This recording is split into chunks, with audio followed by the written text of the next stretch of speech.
Hello, comment vas-tu? J'espère que tu vas très très bien. Bon, nous arrivons à la fin de la saison Capricorne et quelques jours avant que le Soleil n'entre dans le signe Verseau, nous avons cette nouvelle lune à 28 degrés du signe Capricorne. Donc concrètement le 18 janvier, comme tu peux voir à l'écran, à 19h52 heure universelle. Regarde là, elle est ici. Soleil et lune. Et nous allons parler un tout petit peu de ce thème. Mais avant d'aborder les détails que je vois dans le thème, n'oublions pas que cette nouvelle lune démarre la saison d'éclipse. Alors, ce n'est pas une éclipse, mais elle démarre la saison d'éclipse. Donc, on commence à entrer doucement dans cette parenthèse de temps où nos outils 3D sont bien moins efficaces que d'habitude. Alors, tu me diras, mais Milka, avec l'invisibilité de Mars et Vénus, ça fait un moment hein, qu'on est dans comment dire, la phase d'inframonde que tu nous annonces et sur laquelle on travaille depuis un moment et dans laquelle on y est toujours. Hein.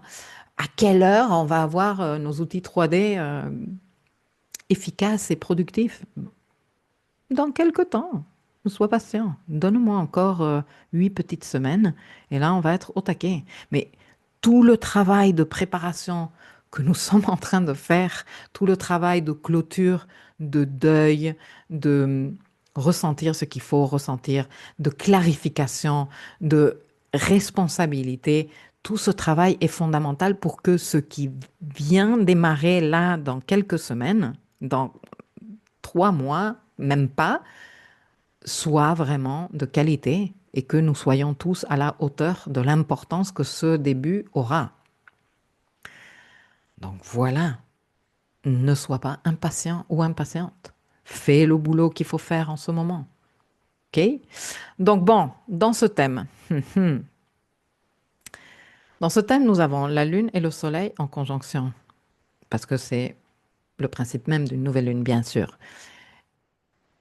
Je te fais noter quand même que l'événement se tient dans les derniers degrés du signe, et donc que cet engagement, hein, parce que toute nouvelle lune est un engagement, et en Capricorne, un super, très important et sérieux engagement, eh bien, on a pris du temps hein, à le conscientiser, à le saisir et même à le façonner mentalement. Et pour cause, tout le contenu que je publie depuis plusieurs mois.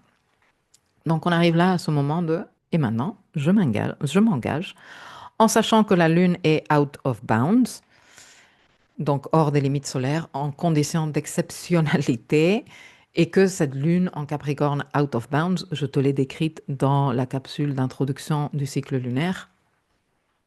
Elle est d'une résilience émotionnelle, d'une productivité, d'une capacité à gérer les crises et à s'engager, à faire tenir ses engagements sans égal. Alors bien sûr qu'il y a les débordements de psychorigidité et tout ça, mais on essaye de se concentrer plutôt sur quelle faculté émuler avec cette lune out of bounds en Capricorne. Et si on a des débordements, ben écoute, tant pis, on reprend le bon chemin aussi vite que possible. Nous avons également une conjonction Mars, Mercure-Mars, qui est totalement en conjonction avec la nouvelle lune. Donc, même si Mars il est toujours en phase d'invisibilité, il est quand même exalté, il a déjà fait sa conjonction au Soleil, il a déjà reçu les nouveaux codes de lumière.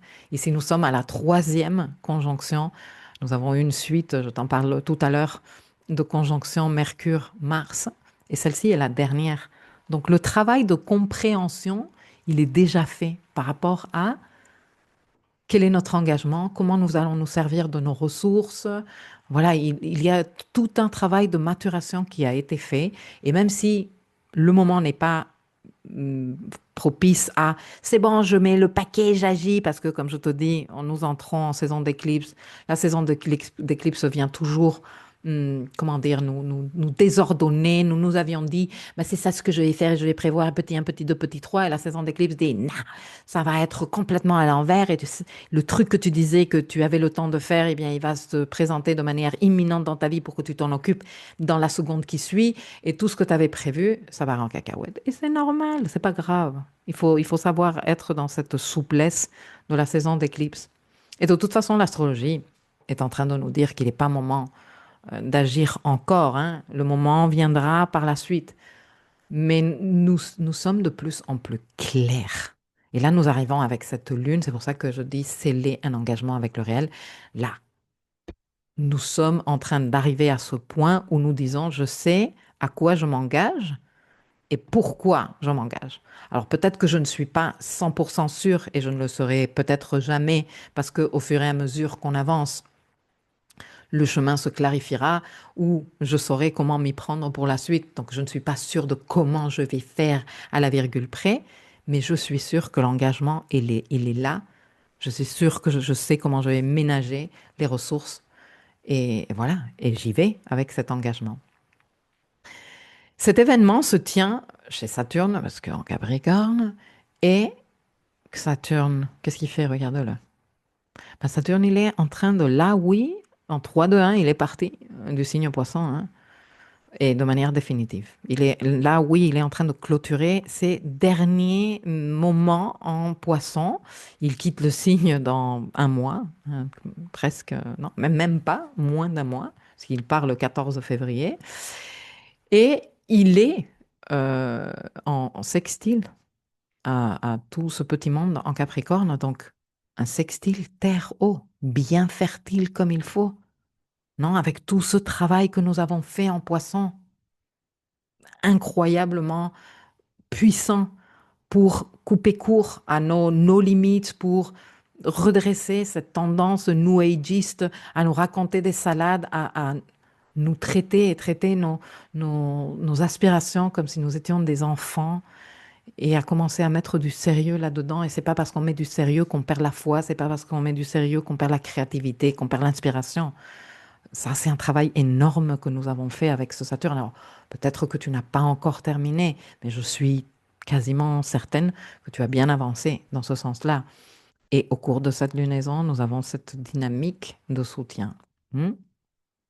Et puis, il y a aussi Uranus qui est en train de soutenir avec ce trigone de terre, non, et cette réinvention de la notion de valeur, de comment nous créons de la valeur, de notre lien avec les thématiques taureau, qui est aussi en soutien de cette lunaison. Alors, une nouvelle lune est un moment de semence intentionnelle. Et je te rappelle que quand on sème, je sais que tu le sais, hein, mais est-ce qu'on nous le répète suffisamment souvent? Je pense que non. On a tendance à oublier. Donc, si la nouvelle lune est un moment de semence intentionnelle, on est en train de semer une graine. Ça veut dire qu'on va pas avoir les résultats tout de suite, ok? Et quelles intentions devrions-nous ou pourrions-nous semer pour une nouvelle lune en Capricorne? Et pour cette nouvelle lune en Capricorne. Bon, dans une nouvelle lune en Capricorne, on sème toujours des intentions saturnines, donc engageantes, parce qu'elles vont avoir un coût matériel et mesurable, un coût en ressources, un coût financier, un coût énergétique, un coût de temps, toutes les ressources qui sont mesurables, on va les investir. Donc cet engagement va nous coûter ces ressources. Mesurées, tenables dans la durée, et aligné avec la responsabilité personnelle. C'est des intentions de je prends la responsabilité de, j'accepte, j'assume la responsabilité, j'ai volontiers la responsabilité de. Donc c'est un moment pour assumer une responsabilité précise, pour mettre en place un cadre, une méthode, suivre une méthodologie, choisir une direction réaliste et s'engager à renoncer, à sacrifier, entre guillemets, Bon, pas tant, non, pas entre guillemets. Je ne veux pas dire les guillemets. Je dis les guillemets parce que je sais que quand j'utilise certains termes comme sacrifice, comme responsabilité, comme discipline, tout le monde entre en PLS. Mais c'est que c'est la réalité. Et s'il y a un moment pour parler réalité, c'est en saison Capricorne. Et surtout, lorsqu'on est en train de parler d'une nouvelle lune en Capricorne. Donc, sacrifier tout ce qui nous éloigne, tout ce qui disperse nos ressources, tout ce qui génère des fuites, où on n'est pas en train d'investir intelligemment toutes ces ressources ou les mettre en valeur, tu vois, pour réussir ces ambitions que nous avons en Capricorne. Ok, maintenant, attardons-nous un tout petit peu dans les quelques situations spéciales de cette lunaison. Et déjà, nous avons le fait que la lunaison se tient dans les derniers degrés Capricorne. Donc, ce processus n'est pas quelque chose qui dit, ah bah tiens, que pourrais-je faire en Capricorne? Non, non, là, il y a tout un processus qui est prêt, qu'on a fait évoluer mentalement, intérieurement, qu'on a déjà passé par la phase de doute, on s'est déjà dit, est-ce que ça vaut le coup ou quoi, comment je vais faire, nanana, tout ça. On arrive à 28 degrés, ce n'est pas un début, c'est un début bien réfléchi, longtemps mûri. Ensuite, nous avons un stellium extrême, j'ai envie de te dire. Parce que, je sais que ces deux-là ont l'air de ne pas être là, enfin inclus dans la main, mais ils y sont. Par degré, ils y sont. Il y a 3 degrés d'écart ici. Donc ils y sont complètement. Donc tu vois, toute cette concentration que nous avons planétaire. Alors c'est sûr que ce n'est pas dans le même signe, mais il y a comme une compression maximale, non? Avec la conscience, le désir, l'action, les facultés cognitives et Pluton. Alors, il y a comme une reconfiguration identitaire ici, tout en acceptant que quelque chose meurt définitivement. Il y a un vieux nous que nous déposons avec cet engagement. Moi, je le ressens comme ça. Et puis, comme je te disais, le fait que Mercure et Mars soient en conjonction, et en conjonction quasi partile, et que cette conjonction soit la troisième de cette série, le 20 octobre 2025, ils ont fait une première conjonction à 19 degrés Scorpion. À l'époque, ils étaient en conjonction avec Lilith. Le travail était de faire du shadow work, de comprendre qu'est-ce qui empêchait notre prise d'initiative active, comment nous encouragions l'ambivalence, de quelle façon nous étions en train de nous saboter. Il cette conjonction participait au grand trigone d'eau que je t'avais expliqué dans la saison Scorpion et qui est toujours à ta disposition dans le dossier Life Mapping. Et donc, bon, il y avait se sentir et ressentir ces émotions qu'il fallait accepter de vivre, non? Et qui font partie de ce travail de shadow work, parce que reconnaître certaines situations, surtout quand on est en train de travailler avec Lilith, ce n'est pas nécessairement agréable, non? Et donc, il y a la partie de, OK, ben, ce que je suis en train de voir avec clarté, avec mon shadow work, est en train de me permettre de conscientiser certaines choses qui ne me plaisent pas. Mais ce n'est qu'en ayant cette clarté que nous pouvons faire un truc avec, OK?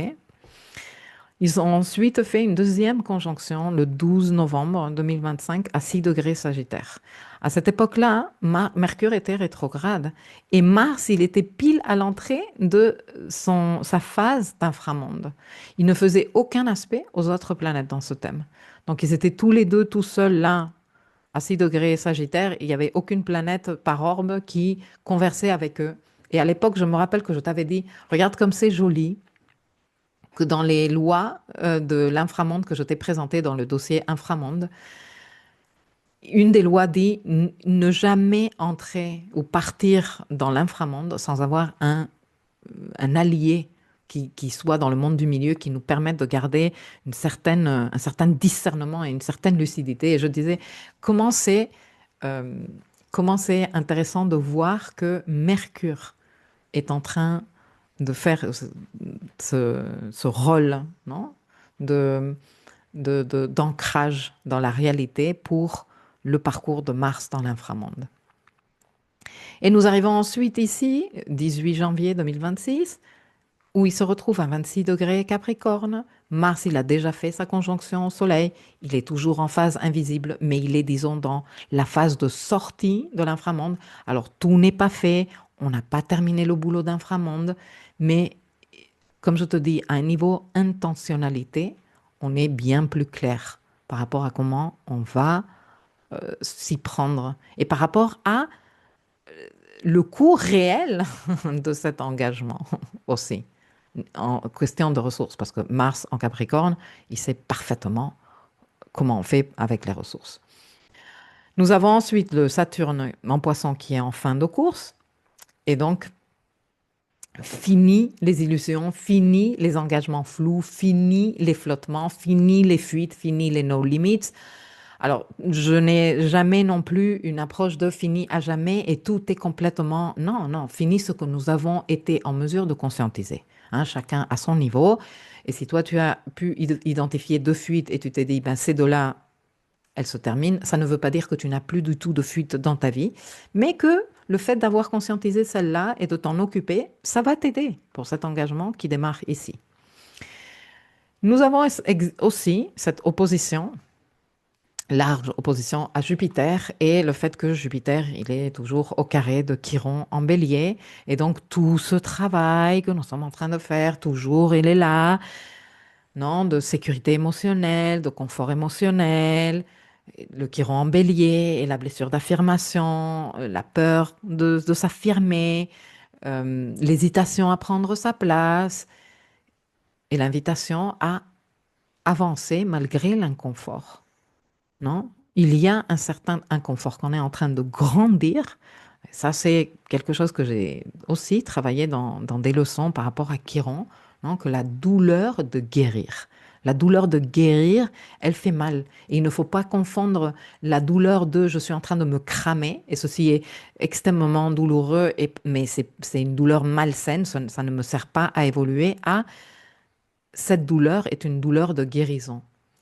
Et on a beaucoup trop tendance à les confondre. Et là, on est totalement dans ce travail-là. Non? Donc voilà, quelles intentions se met pour cette nouvelle lune, celle-ci et pas une autre? De manière générale, cette nouvelle lune est une nouvelle lune de tenue, de droiture, de verticalité. Donc, c'est une posture que l'on prend avec cette nouvelle lune. Une posture de responsabilité. Je prends la responsabilité de, sans attendre que les conditions, sans condition quoi, non? Que les conditions soient parfaites, idéales, nanana. Une intention de renoncement conscient. Je renonce définitivement à ça, même si une part de moi trouve encore du confort, hein, parce qu'on est dans la zone de confort qu'on est demandé de quitter. Une intention de construction durable. Je m'engage à mettre en place ça dans un rythme qui soit soutenable et respectueux de mes ressources. Hein, parce que l'expression très maladroite en Capricorne, c'est je me crame, vive le burn-out, coûte que coûte, mais j'y arriverai. Mais ça, ce n'est pas du tout salutaire. Ça, ce n'est pas une expression lumineuse de l'énergie saturnine. L'énergie saturnine dit, avec les ressources que tu as à ta disposition et dans la mesure de tes possibilités et de tes capacités, comment vas-tu t'y prendre? Donc voilà, tu peux t'engager à créer, à construire, à bâtir, mais dans un rythme qui soit soutenable et respectueux de tes limites. Tu peux aussi créer une intention d'autorité intérieure. J'arrête de déléguer mon pouvoir de décision à, non? Ou une intention de choix de vie en accord avec ce qui est important pour toi, non? De maturité. C'est je fais ce choix parce que c'est important pour toi. Pour moi, j'incarne mon adulte intérieur, je l'habite entièrement et je prends mes décisions. Et si ça déçoit quelqu'un, si quelqu'un trouve que je ne vais pas suffisamment vite ou que je vais trop vite ou que je fais trop ou que j'en fais pas assez, écoute, c'est mon choix depuis mon adulte intérieur. Donc voilà, c'est comme ça que ça va se passer pour moi, non? Voilà. Donc cette nouvelle lune, elle marque non, ce seuil que l'on traverse et on se prend une douche de maturité et de responsabilité. Elle inaugure la saison d'éclipse. Elle scelle un engagement qui a longtemps été travaillé intérieurement.